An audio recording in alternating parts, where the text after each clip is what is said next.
So this time, I'm going to put you up a little bit, and I'm number 2 is saying I put it into manual. And look at this. Whoa! You see my face, I'm just like, any point where you're just not 100% attention. Oh! Yep, that's what happened.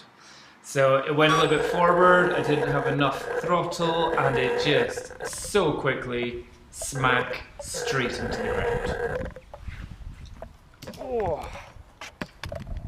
Okay, so full on manual mode. Whoa, that is tricky. I'm not going to use that anymore.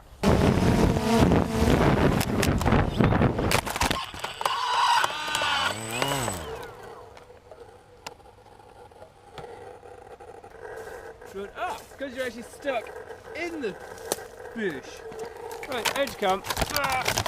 Gotcha! So as I say, this whole park is on a little bit of a hill, and then this was on a little dip here. So, oh, almost hit the ground, coming through the tree, coming down. Oh, smack, smack, smack, smack.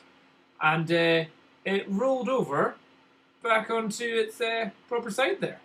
So what I've done, I've just speeded this bit up, and you'll see me kind of walking up to the helicopter, the quadcopter.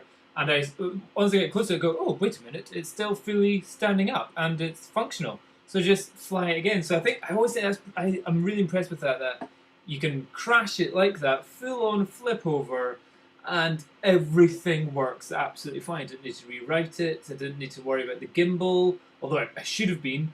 It just worked absolutely fine. So I went and tried it again through the tree, and it totally chopped off that leaf that it went through there. So it's pretty cool.